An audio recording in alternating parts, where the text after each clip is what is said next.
नमस्कार दोस्तों, आप सभी को हमारे YouTube channel Shri Ram Pintu success point में स्वागत है। और आज आप सभी को हम एक संख्या के बारे में जानकारी देने वाले हैं जो अभाज्य संख्या है। संख्या तो अनेकों तरह के होते हैं, जैसे प्राकृतिक संख्या, पूर्ण संख्या, पूर्णांक संख्या, परिमेय संख्या, भाज्य, ठीक है, और इस तरह के और भी संख्याएं हैं। लेकिन आज हम विशेष तौर पर जो है अभाज्य संख्या पर ही हम चर्चा करेंगे, क्योंकि अभाज्य संख्या हर एग्जाम में पूछा जाता है, ठीक है। तो इसलिए हम जो है आज अभाज्य संख्या के बारे में बात करेंगे। तो अभाज्य संख्या किसको कहते हैं, ठीक है। अभाज्य संख्या का परिभाषा जो है एक साधारण तौर पर हम यह कह सकते हैं कि जिसका, ठीक है, जिसका केवल दो ही गुणनखंड हो, दो गुणनखंड से अधिक नहीं हो।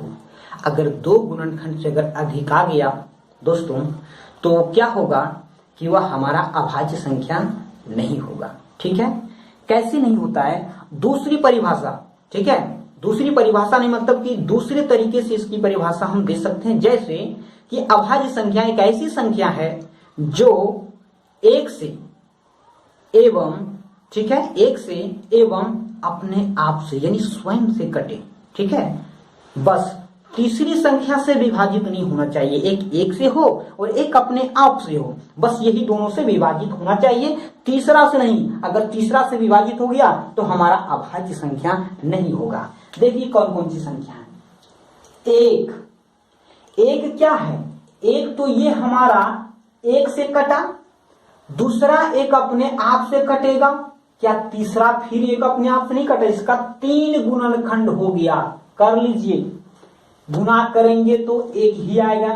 ये हमारा जो कंडीशन हमने बताया वह हमारा कंडीशन लागू नहीं हुआ, ठीक है। इसलिए यह क्या हुआ, यह हमारा जो है क्या कहते हैं अभाज्य संख्या नहीं हुआ। अब हम दो की बात करते हैं, ठीक है। दो, तो दो में क्या है कि सबसे पहले तो एक से कटा, एक दूना दो, और एक अपने आप से तो कटेगा ही, दो एकम दो। बाकी तीसरी संख्या से आप लाखों काटने का प्रयास कीजिए, ये नहीं कटेगा, ठीक है, ये कटेगा नहीं। इसका ये दो का जो है हमारे प्यारे दोस्तों, ये दो का केवल दो ही गुणनखंड है, ये एक और दो, दोनों को गुना करने पर पुनः दो ही होगा, ठीक है। तो इसलिए हमारा दो जो है अभाज्य संख्या।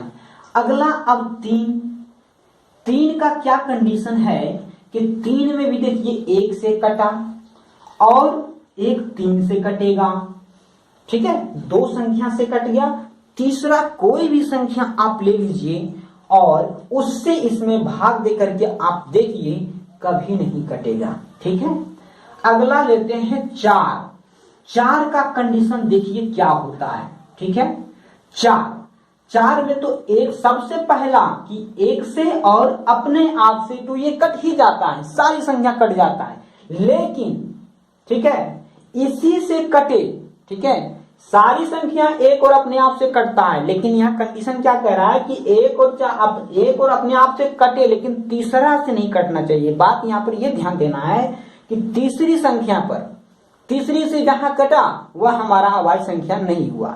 तो यहाँ पर क्या हो रहा है कि यहाँ पर देखिए दो से भी ये कट जा रहा है, तो यहाँ पर क्या हुआ, एक दो तीन, यानी तीन गुणनखंड है हमारा, ठीक है। ये हमारा क्या हुआ, तीन गु, ये एक से भी कट रहा है, ये दो से भी कट रहा है, ये चार से भी कट रहा है, ठीक है। तो इसलिए ये हमारा क्या हुआ, मतलब अभाज्य संख्या नहीं हुआ, यानी तीन संख्या से कट रहा है, कम से कम दो ही संख्या से कटना चाहिए, ठीक है। तो अब आगे लेते हैं पांच में क्या है, तो पांच में भी देखिए एक से और पांच से दो ही संख्या से कट रहा है, ठीक है।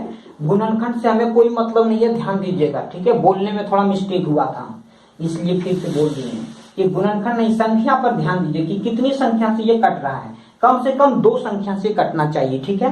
गुणनखंड से कोई मतलब नहीं, क्योंकि इसको गुणनखंड करेंगे, ये गुणनखंड हुआ तो गुना करने के बाद ये 8, 4 दूना 8 आता है, इससे कोई मतलब नहीं है। तो ये हुआ। तो 6 क्या हुआ, 6 तो 1 से भी कटा और 6 से एक तीसरी संख्या 3 से भी कटा, तो ये नहीं हुआ। हमारा जो संख्या है अभाज्य, वह क्या क्या हुआ, वह हुआ हमारा अभाज्य संख्या। ये ऊपर हम लिख देते हैं इसको, ठीक है। हमारी अभाज्य संख्या है 2 से स्टार्ट होता है, 3 है, 5, 7, 9 नहीं होगा, ये 3 से भी कट जाता है और 1 9 से तो कटता ही है, ठीक है। 7, 8, 9, 10, 11 होगा, 12, 13 होगा, 14, 15, 16, 17 हुआ, 18, 19 हुआ, 20, 21 कट जाता है 7 से 3 से, ठीक है। 22, 23 हुआ, 24, 25, 26, 27 भी कटता है, 9 3 27, 28, 29 नहीं कटता है, 30, 31 नहीं कटेगा किसी से, 32, 33, 34, 35, 36, 37 नहीं कटेगा। मतलब इसी तरह से चलते जाएगा, ठीक है, चलते जाएगा, ठीक है। अब इसमें से आप जो है देख लीजिए, 2 संख्या से कटेगा, 1 से और अपने आप से, लेकिन इन सारी संख्याओं में एक तीसरी संख्या से भी भाग दे करके देख लीजिए, 1 और अपने आप को छोड़ करके एक तीसरी अन्य संख्या से भाग दे करके आप देख लीजिए, कभी नहीं कटेगा। तो इन सारी संख्याएं हमारा अभाज्य संख्याएं हैं। अब आप जो है, ठीक है, अब आप सवाल को आसानी से बना सकते हैं। कैसे बना सकते हैं, ये हम आगे चलते हैं, ठीक है। सबसे पहला सवाल डायरेक्ट इसी प्रकार पूछा जाएगा मेरे प्यारे दोस्तों। पूछा जाता है कि निम्नलिखित में कौन अभाज्य संख्या है, ऑप्शन दे दिया जाता है और उसमें से पूछा जाता है कि कौन सा अभाज्य संख्या है, ठीक है। तो इस तरह से हम अगर जानेंगे तो उसको बहुत जल्दबाजी में हम उसका जवाब दे पाएंगे। तो हमसे सवाल पूछा गया कि निम्न में से कौन सी अभाज्य संख्या है, ठीक है। सबसे पहली संख्या है 15, फिर 23 और इसके बाद है 12 और इसके बाद है 75। तो आप तो आराम से देख सकते हैं, 37 तक तो हमने लिख ही दिया है, ठीक है। ये 15 है, 75 नहीं, 75 वहां पर है। आप देख रहे हैं कि इन सारी संख्या तो यहाँ पर लिखा हुआ है अभाज्य संख्या, और यहाँ 75 नहीं लिखा हो तो इससे कोई बात नहीं है। 15 आप यहीं से जज कर लीजिए, 15 1 और 15 से कटा, लेकिन एक 5 से भी कटा, ये खत्म। ये 23 देख रहे हैं, 1 और 23 से कटा, लेकिन और किसी से कट रहा नहीं, तो ये हमारा आंसर। ये क्या है, 1 और 12 से कटा, 3 से भी कटा, 4 से भी कटा, 2 से भी कटा, कटते जा रहा है। ये क्या है हमारा, ये 1 और 75 से तो कटा, कटवे किया, लेकिन 5 से भी, 25 से भी और 7 5 12 यानी 3 से भी कट रहा है, ठीक है। तो 15 से भी कट जाएगा ये। तो बहुत सारी, मतलब जैसे 3 को हुआ समझ लीजिए कि हुआ खत्म, कैंसिल हुआ, यानी कि वह अभाज्य संख्या हमारा नहीं हुआ, ठीक है। इस तरह से हम बना लेते हैं इसको। अच्छा, दूसरा तरह से सवाल कैसे पूछा जाता है, एक होता है अभाज्य गुणनखंड, ठीक है दोस्तों, अभाज्य गुणनखंड, ठीक है। अभाज्य गुणनखंड तो आप बनाने के लिए जानते होंगे, लेकिन इसमें एक बात का यह ध्यान रखा जाता है, ठीक है, कि अभाज्य गुणनखंड जैसे मान लिया जाए कि निम्न में कौन सी 96, ठीक है, 96 का अभाज्य गुणनखंड है, ठीक है। कौन सी अभाज्य मैंने 96 का अभाज्य गुणनखंड है, कौन सी अभाज्य संख्या है। तो क्या करेंगे हम, 96 तो यहां पर लिख दिए, ठीक है। अब इसका अभाज्य गुणनखंड जैसे करते हैं तो इस प्रकार हम इसका घर बना लेते हैं। इस तरह से क्या करते हैं, सबसे पहला अभाज्य संख्या देखिए, सबसे पहला अभाज्य संख्या क्या है, 2। तो सबसे पहले हम 2 से भाग लगाएंगे, ठीक है। जरूरी नहीं होता कि हम 2 से ही भाग लगाएंगे, किसी भी अभाज्य संख्या से हम इसमें भाग लगा सकते हैं जिससे कि यह विभाजित हो जाए यानी कट जाए। ठीक है, लगा सकते हैं। लेकिन हाँ, अगर आप ज्यादा अभाज्य संख्या से लगाते हैं, ठीक है, ज्यादा से लगाते हैं तो बाद में क्या होगा कि बाद में अभी छोटा वाला से लगाना पड़ेगा। ठीक है, इसलिए हम यह ध्यान मतलब रखेंगे। जैसे मान लिया जब बड़ा संख्या है तो बड़ा से हम नहीं जान पाते कि कैसे कटेगा, ये कौन सी अभाज्य संख्या से, तो क्या करते हैं छोटा से ही कटाते हैं। ये तो लास्ट में देखिए ये 6 है कि पक्का 2 से कटेगा, तो ये 2 से हम लगा दिए और ये कट जाएगा आपका 2 चौका 8, शेष बचा 1, ऊपर से आया 6 होगा 16 और 2 8 16। ठीक है, अब 2 से कटाएंगे तो ये तो 24 गुना 48, ये 2 से कटाएंगे 12 गुना 24, ये 2 से कटाएंगे 6 गुना 12, ये 2 से कटाएंगे 2 तिया 6। अब देखिए 96 का अभाज्य गुणनखंड 96 बराबर क्या है, 2 गुना 2 गुना 2 गुना 2, कितने 2 हैं, 5 को 3 2 5 और 1 3, ये हमारा अभाज्य गुणनखंड हुआ। लेकिन हमारा ऑप्शन में जो है यह भी रह सकता है और हमारा ऑप्शन में जो दिया हुआ है वो आपके पास हम यहाँ प्रस्तुत कर रहे हैं। इसमें से आप जरा पहचानिएगा कि 2 पर पावर 4 गुना, ठीक है, 3 पर पावर 2।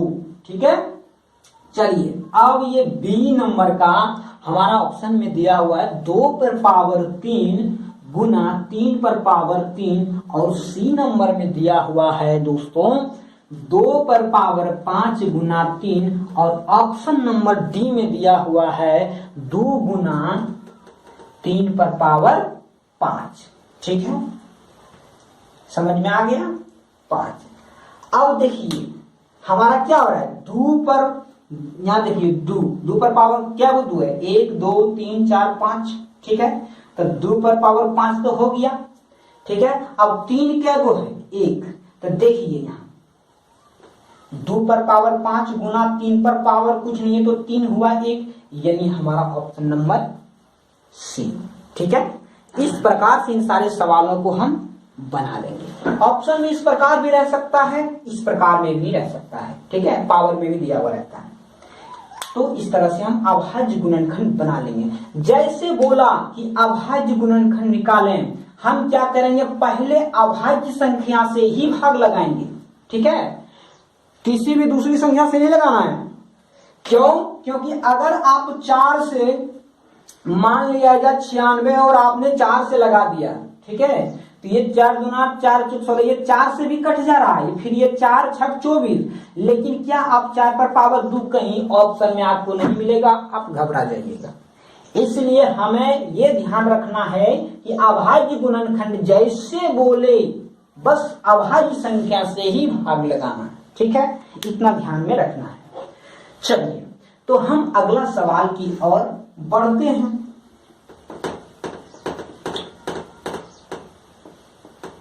अभाज्य संख्या, बस याद रखिए कि कम से कम 2 संख्या से ही कटे। ठीक है, 2 संख्या से ही कटे, तीसरी से तो एकदम ध्यान, जैसे तीसरी संख्या से कटा समझ लीजिए वो अभाज्य संख्या के ग्रुप से बाहर हो गया। ठीक है, अब हमारा आया क्या कि सबसे छोटी अभाज्य संख्या। ठीक है, एक सवाल है, ठीक है, एक सवाल है कि सबसे छोटी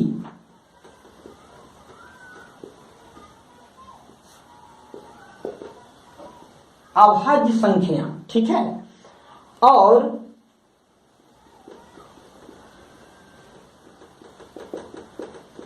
सबसे छोटी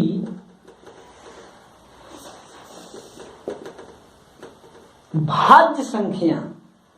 ठीक है, सबसे छोटी अभाज्य संख्या और सबसे छोटी भाज्य संख्या का गुणनफल, संख्या का गुणनफल है, मतलब कौन सा है, ऑप्शन में दिया हुआ है आपका A B C और D। तो दिया हुआ 10, 6, 8, 4 यानी 10, 6, 8, 4। अब कहा जा रहा है कि आपको बताइए कि अभाज्य संख्या और सबसे छोटी अभाज्य संख्या और सबसे छोटी भाज्य संख्या। तो अभाज्य संख्या के बारे में हमने तो जान लिया, लेकिन भाज्य संख्या के बारे में हमने अभी आपको नहीं बताया।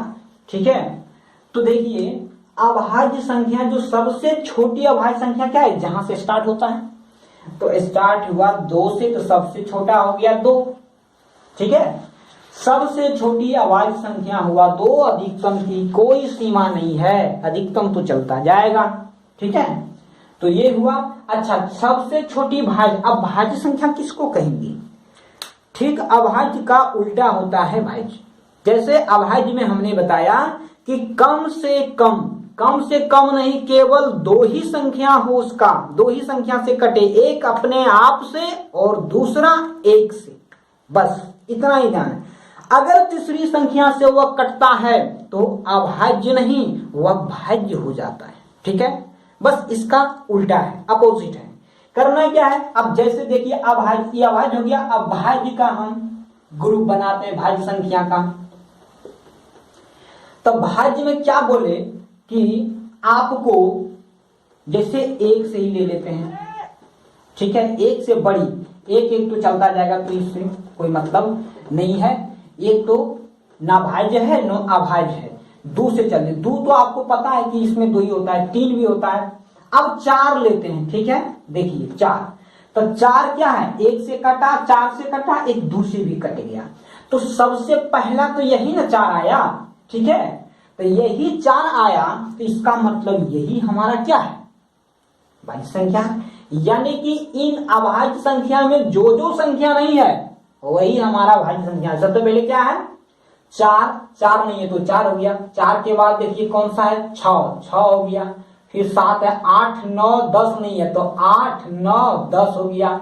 11, 12 नहीं है तो 12 हो गया। 13, 14 नहीं है, 15 नहीं है, 16 नहीं है, फिर 17 अभाज्य संख्या है। ठीक है, मतलब अभाज्य संख्या में जो नहीं है वही संख्या हमारा भाज्य में रहेगा। ठीक है, याद करने का सबसे आसान तरीका है, एक याद हुआ दूसरा अपने आप हो जाता है। और एक चीज आप एकदम ध्यान रख लीजिए, क्या कि मान लिया जाए आपसे सवाल पूछा जाए कि 1 से लेकर के 1 से 100 तक कुल कितनी अभाज्य संख्या है, जिसको पता नहीं है वो एकदम रट लीजिए, उसको 25 गो अभाज्य संख्या है। ठीक है, 25, ध्यान रखिएगा, इस सवाल पूछा जाता है। तो देखिए हमें बोला सबसे छोटी भाज्य संख्या और अभाज्य, तो देखिए क्या करना है, सबसे छोटी भाज्य संख्या तो 2 और सबसे छोटी अभाज्य संख्या तो 4, और दोनों का बोला गुणनफल यानी गुना करके जो फल आता है 4 गुना 8, कहाँ है भैया, ये हमारा सी नंबर का, यानी ऑप्शन नंबर सी हमारा 8 हो गया है। ठीक है, चलिए तो हम एक और संख्या लेते हैं। ठीक है, एक दमदार सवाल सीखेंगे।